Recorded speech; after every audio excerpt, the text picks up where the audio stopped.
മഴക്കാലമാണ്. ഇരുചക്രവാഹന യാത്രികർ വളരെയധികം ശ്രദ്ധിക്കേണ്ട ഒരു സമയവുമാണിത്.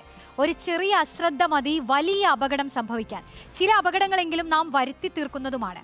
ചില സന്ദർഭങ്ങളിൽ ഭാഗ്യം കൊണ്ട് രക്ഷപ്പെടാറുമുണ്ട്. ഒരു ദൃശ്യം കാണിക്കാം, ഒന്ന് കണ്ടു നോക്കൂ.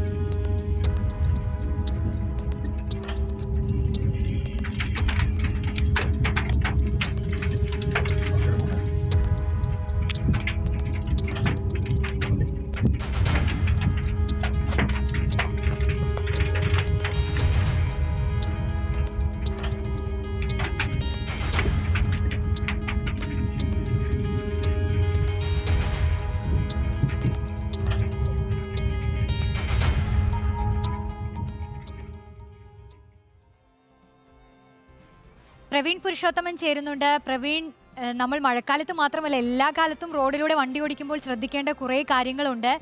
ഇതിപ്പോൾ എന്താണ് സംഭവിച്ചത്?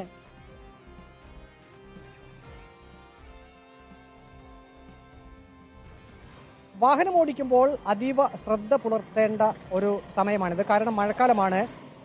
റോഡുകളിലെല്ലാം ഈ മഴ പെയ്യുന്ന സമയത്ത് തെന്നൽ ഉണ്ടാവുകയും വീഴാനുള്ളൊരു സാധ്യതയും ഒക്കെ ഉണ്ട്. ഈ ദൃശ്യം ഇപ്പോൾ നാം കണ്ടത് പത്തനംതിട്ട ജില്ലയിൽ കോന്നി ചന്ദനപ്പള്ളി റൂട്ടിൽ ഒരു സ്കൂട്ടറിൽ 2 പേർ യാത്ര ചെയ്യുന്നതാണ്. ആ ദൃശ്യത്തിൽ നമുക്ക് വ്യക്തമായിട്ട് കാണാൻ കഴിയും. പുറകിലിരിക്കുന്ന ആ വനിത ഒരു കുട നിവർത്താൻ ശ്രമിക്കുന്നുണ്ട്. കാറ്റ് മുഖാന്തരം ആ കുട പറന്നു പോവുകയും പിന്നീട് കുട പൂർവ്വസ്ഥിതിയിലാക്കാൻ ആ വനിത ശ്രമിക്കുകയും ചെയ്യുന്നുണ്ട്. ഇതിനിടെ ഈ സ്കൂട്ടർ യാത്ര ഇങ്ങനെ തുടർന്നുകൊണ്ടേയിരിക്കുകയാണ്. സംസ്ഥാനത്ത് പല അപകടങ്ങളും ഇത്തരത്തിൽ സംഭവിച്ചിട്ടുണ്ട്. നമ്മൾ മോട്ടോർ വാഹന വകുപ്പ് ഉദ്യോഗസ്ഥരുമായി സംസാരിച്ചപ്പോൾ ചില മോട്ടോർ വാഹന വകുപ്പ് ഉദ്യോഗസ്ഥർ ഇത്തരത്തിൽ അപകടങ്ങൾ സംഭവിക്കുന്നത് സംബന്ധിച്ച് പ്രത്യേക റിസർച്ച് തന്നെ നടത്തിയിട്ടുണ്ട്. കൂടുതലും വനിതകളാണ് ഇത്തരത്തിൽ അപകടത്തിൽപ്പെടുന്നത് എന്നാണ് മോട്ടോർ വാഹന വകുപ്പ് ഉദ്യോഗസ്ഥർ പറയുന്നത്.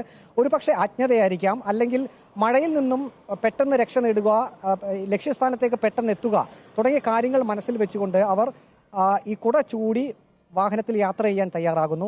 അങ്ങനെ വരുമ്പോഴാണ് പലപ്പോഴും അപകടം സംഭവിക്കുന്നത്. പുറകിലിരിക്കുന്ന ആളുകൾ കാറ്റ് പിടിക്കുകയും ഈ കുടയോടൊപ്പം തന്നെ പുറകിലേക്ക് വീഴുകയും തലയ്ക്ക് കൂടുതൽ ക്ഷതമേറ്റാണ് ഇത്തരത്തിൽ മരണങ്ങൾ സംഭവിക്കുന്നതെന്നാണ് മോട്ടോർ വാഹന വകുപ്പ് ഉദ്യോഗസ്ഥർ പറയുന്നത്. അതുകൊണ്ട് തന്നെ മോട്ടോർ വാഹന വകുപ്പ് ഉദ്യോഗസ്ഥർ പ്രത്യേകം ഒരു അറിയിപ്പ് നൽകുന്നത് മഴക്കാലത്ത് ഒരു കാരണവശാലും ഇരുചക്രവാഹനത്തിൽ സഞ്ചരിക്കുമ്പോൾ പുറകുവശത്തിരുന്നു കൊണ്ട് കുട നിവർത്തി പിടിക്കരുത് എന്നുള്ളതാണ്. ചില യാത്രക്കാരൊക്കെ ഇരുചക്രവാഹനം ഡ്രൈവ് ചെയ്യുമ്പോൾ പോലും ചിലപ്പോൾ കുട പിടിക്കാൻ ശ്രമിക്കാറുണ്ട് തൽക്കാലത്തെ ഒരു രക്ഷപ്പെടലിന് വേണ്ടി. പക്ഷേ അത് പലപ്പോഴും വലിയ അപകടത്തിലേക്കായിരിക്കും എത്തിച്ചേരുക. സംസ്ഥാനത്ത് ഇത്തരത്തിലുള്ള അപകടങ്ങൾ സംബന്ധിച്ച് പല കണക്കുകളുമൊക്കെ പുറത്തു വരാറുണ്ട്. കൂടുതലും ഈ അപകട മരണങ്ങളിൽ ഒരു നിശ്ചിത ശതമാനം ഇത്തരത്തിൽ അശ്രദ്ധ കൊണ്ട് മാത്രം സംഭവിക്കുന്നതാണ്. ഒരുപക്ഷെ നമുക്ക് ഒഴിവാക്കാൻ പറ്റുന്ന ഒരു കാര്യം കൂടിയാണ്. മഴ വരുമ്പോൾ അഥവാ ഇനിയും റെയിൻകോട്ട് ഇല്ലെങ്കിൽ, മഴ ശക്തിപ്പെടുകയാണെങ്കിൽ തൽക്കാലത്തേക്ക് ആ യാത്ര ഒന്ന് മാറ്റിവെച്ച് എവിടെയെങ്കിലും സുരക്ഷിതമായി കയറി നിൽക്കുക. മഴ തോരുമ്പോൾ മാത്രം യാത്ര തുടരുക. അതുകൊണ്ട് ജീവിതത്തിൽ ഒന്നും സംഭവിക്കാനില്ല, കുറച്ച് സമയം നഷ്ടപ്പെടുമെന്ന് മാത്രമേ ഉള്ളൂ. പക്ഷേ നമ്മൾ അമിതാവേശത്തിൽ ഒന്നും സംഭവിക്കില്ല എന്ന ഒരു വിശ്വാസത്തിൽ ഇരുചക്ര വാഹനത്തിൽ ഇങ്ങനെ യാത്ര ചെയ്യുമ്പോൾ, ഇങ്ങനെ മഴ സമയത്ത് കൂടെ ചൂടി യാത്ര ചെയ്യുമ്പോൾ അത് വലിയ അപകടത്തിലേക്ക് എത്തിക്കും. ജീവൻ തന്നെ നഷ്ടപ്പെടും. ജീവൻ നഷ്ടപ്പെട്ടിട്ട് പിന്നെ നമ്മൾ പരിതപിച്ചിട്ട് കാര്യമില്ല. ഈ വാഹനം ഓടിക്കുന്നവരും ഇക്കാര്യത്തിൽ പ്രത്യേകം ശ്രദ്ധ പുലർത്തണമെന്ന് മോട്ടോർ വാഹന വകുപ്പ് ഉദ്യോഗസ്ഥർ പറയുന്നു. ഒരു കാരണവശാലും ഈ പുറകിൽ ഇരിക്കുന്ന യാത്രക്കാരെ ഇത്തരത്തിൽ കൂടെ ചൂടി യാത്ര ചെയ്യാൻ ഇരുചക്ര വാഹനം ഓടിക്കുന്നവരും അത് തയ്യാറാകരുത് എന്നൊരു പ്രത്യേക മുന്നറിയിപ്പ് കൂടി മോട്ടോർ വാഹന വകുപ്പ് ഉദ്യോഗസ്ഥർ നൽകുന്നുണ്ട്.